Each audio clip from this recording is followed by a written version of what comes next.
International travel, the allure of distant lands, the thrill of new experiences, and the sheer unadulterated joy of airline food. Okay, maybe not that last one. But when you're flying business class, expectations are high. My wife and I, we were ready for that experience. What followed was a comedy of errors, a masterclass in how not to run an airline service.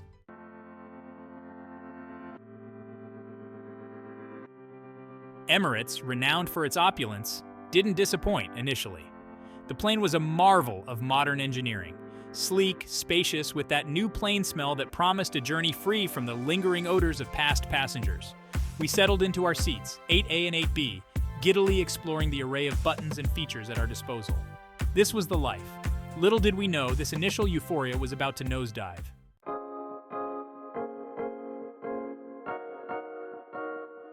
First world problem alert, I know, but hear me out. Between our glorious business class thrones, 8A and 8B, Emirates had installed a partition. A Great Wall of China, if you will, effectively separating my wife and I for the duration of the flight. Now, I'm all for personal space, but this was ridiculous. We couldn't even exchange a weary glance without risking whiplash. We searched in vain for a button, a lever, anything that would lower this monstrous divider. But alas, our efforts were futile.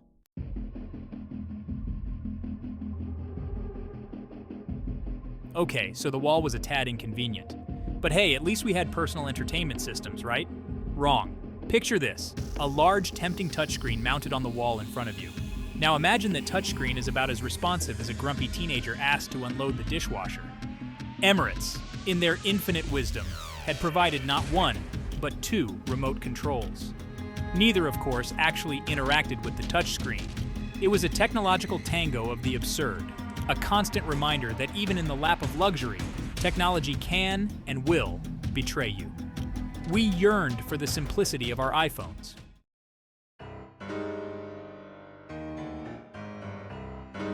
Now, I'm a patient man. I can handle a partition. I can even somewhat navigate a Byzantine entertainment system. But there's one thing that truly tests my sanity-forced advertising. And Emirates, my friends, had elevated this to an art form. Want to watch a movie? Prepare yourself for a barrage of commercials for Dubai's finest hotels, restaurants, and I kid you not, camel rides. 5 minutes into a gripping thriller, bam! 10 minutes of Dubai tourism propaganda. It was relentless, inescapable. Emirates, I'm afraid, had crossed that line with the grace of a drunken camel.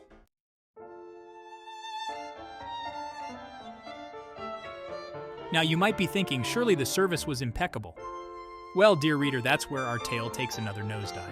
Don't get me wrong, the initial greeting was all smiles and charm. We were even offered champagne. A promising start, we thought. But then, a curious thing happened. The service vanished faster than a first-class upgrade on a full flight. That pre-takeoff bubbly? A cruel tease. My request for a refill was met with a look of utter bewilderment. After much pleading and a brief foray into the galley, I secured a second glass. Victory was short-lived. As we taxied down the runway, said glass was whisked away. Safety regulations, I was told.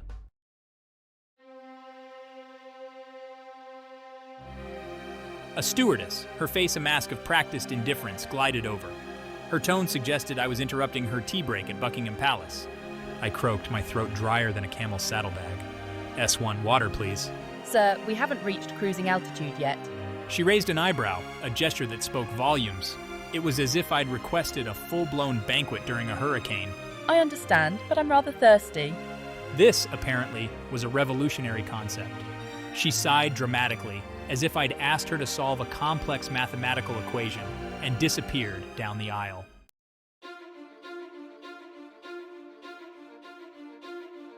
Now, lest you think I'm a man easily defeated by a spot of subpar service, let me tell you about the Bordeaux. Ah yes, the Bordeaux. It was a beacon of hope in an otherwise bleak landscape of technological frustration and indifferent service. Dinner, thankfully, lived up to the Emirates' reputation. It was a culinary symphony, a testament to the power of good food at high altitude. As we savored our dessert, a charming steward, yes, a male flight attendant for once, materialized by our side. He noticed my empty wine glass and with a knowing smile produced a bottle of exquisite Bordeaux. It was a small gesture, but it meant the world.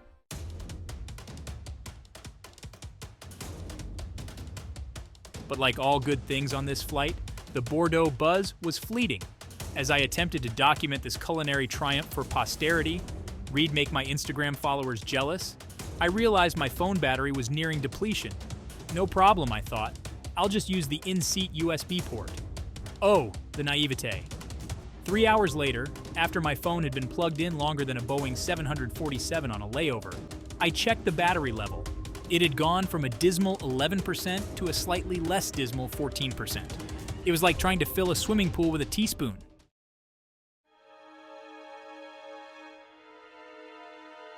As the flight wore on, the initial excitement of business class had morphed into a sort of weary resignation.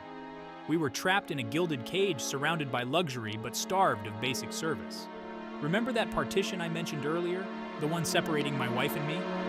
Well, it turns out Emirates does offer a bedtime service where they magically transform your seating area into a makeshift bed. We eagerly awaited this transformation, hoping for a few hours of horizontal bliss. The stewardess had assured us, with a smile that could curdle milk, that they would be back shortly to prepare your bed. Hours ticked by. The cabin lights dimmed. The promised bedtime service never materialized.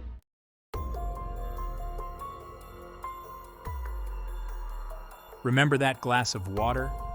The one I finally wrestled from the clutches of the indifferent stewardess. Well, it turns out that simple act of hydration was a step too far. You see, in my thirst-addled state, I had committed the cardinal sin of disturbing the delicate ecosystem of the Emirates cabin. I had dared to request something, anything at all, and this apparently was not to be tolerated. Is there a problem, sir? She asked, her voice dripping with a sweetness that could only be described as saccharin-laced arsenic. Well, I began, I'm not sure the intricacies of Emirati architecture are really what I had in mind for in-flight entertainment. A flicker of something that might have been annoyance crossed her face. Sir, she said, her voice now as smooth and dangerous as a freshly waxed runway. If you continue to disrupt the other passengers, I will have no choice but to inform the captain. Inform the captain? I echoed, momentarily stunned.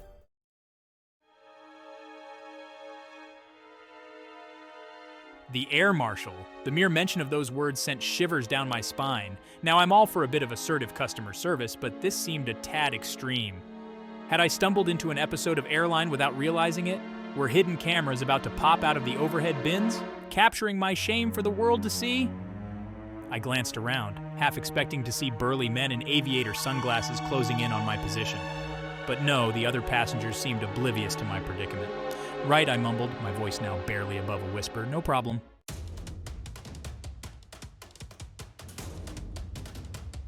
But even in my subdued state, I couldn't help but feel a flicker of defiance. They might have taken my voice, my dignity, my very will to request a beverage, but they would not break my spirit entirely. I had one last card to play, a silent protest against the tyranny of inadequate in-flight amenities. I would charge my phone. Yes, that would show them. I retrieved my phone from my pocket and examined it.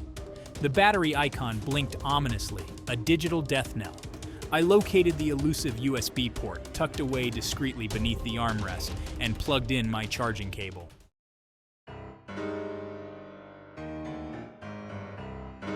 Defeated, I decided to explore the wonders of the Emirates business class amenity kit.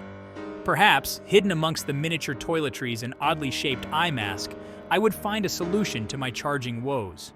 I unzipped the sleek pouch, my hopes soaring like a budget airline passenger upgraded to first class.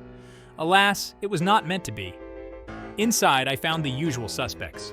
A toothbrush the size of a small child's pinky finger, toothpaste that tasted vaguely of airplane bathroom, and an eye mask that seemed specifically designed to induce claustrophobia. No miracle charging cable, no solar-powered battery pack, no tiny genie offering to grant me 3 wishes, one of which would undoubtedly be a working USB port. I sighed, my dreams of a fully charged phone fading faster than the smile on Gladys's face whenever I dared to make eye contact. The amenity kit, it seemed, was just another cruel reminder of Emirates' broken promises. It was the physical embodiment of their grand illusion, a shiny veneer of luxury masking a profound lack of substance. I considered my options. I could fashion a makeshift charging cable out of the toothbrush and a paperclip. I could try to harness the static electricity from my woolen socks, or I could simply accept my fate and resign myself to a future of digital darkness.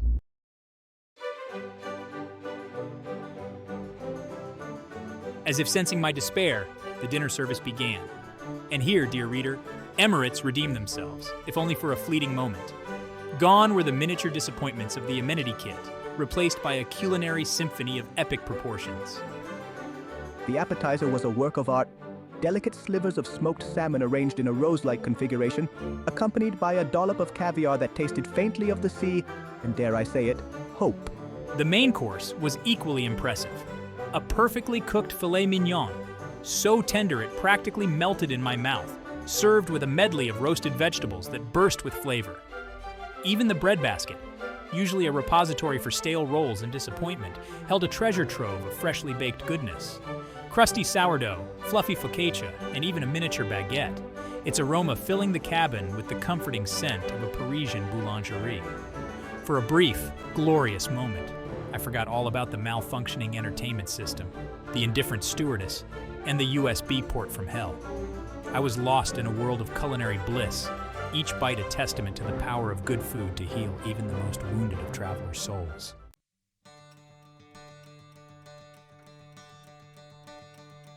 As we approached our layover destination, Dubai, a glimmer of hope emerged from the wreckage of our Emirates experience. The captain announced our descent, his voice a soothing balm after hours of forced silence. I glanced at my wife, her eyes sparkling with a mixture of exhaustion and relief. We had survived.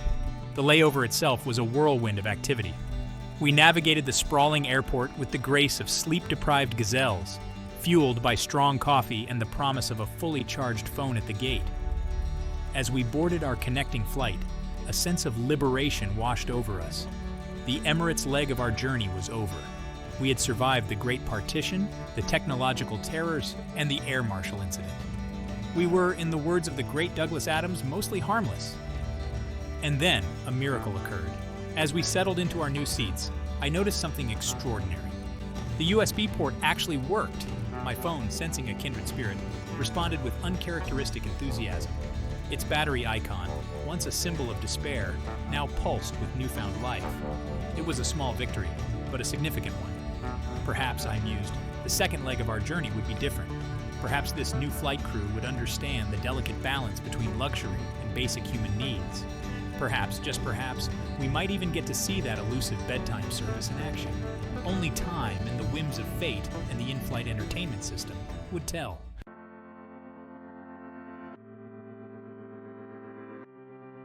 As we took off from Dubai, a sense of cautious optimism filled the air, much like the scent of duty-free perfume that wafted through the cabin. The new crew, a refreshingly attentive bunch, seemed to have missed the Emirates memo on passenger neglect. Drinks were refilled without prompting, smiles were abundant, and dare I say it, genuine. Even the entertainment system seemed to have undergone a personality transplant. Gone were the endless loops of Dubai tourism propaganda, replaced by a surprisingly decent selection of movies and TV shows. I settled back in my seat, a sense of relief washing over me. Perhaps, just perhaps, the second leg of our journey would restore my faith in the concept of long-haul air travel. The food, while not quite reaching the culinary heights of the previous flight, was a marked improvement. The chicken was actually recognizable as chicken, a welcome change from the mystery meat often served at 30,000 feet. And the dessert, a decadent chocolate mousse, was almost enough to erase the memory of the great USB charging fiasco.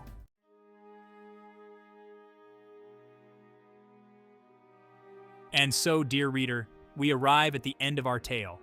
Our Emirates adventure, a roller coaster of highs and lows, had finally come to an end. We had experienced the pinnacle of in-flight luxury, only to be brought crashing down to earth by the realities of indifferent service and technological frustrations. Was it all terrible? Not entirely. The food, for the most part, was excellent. The Bordeaux, a shining beacon of hope in an otherwise bleak landscape, will forever hold a special place in my memory. But the service, or lack thereof, left an indelible mark, a stark reminder that even in the lap of luxury, basic human needs can be easily overlooked. Would I fly Emirates again? Perhaps. But next time I'm packing my own snacks, a fully charged portable charger, and a healthy dose of skepticism about the promise of a bedtime service.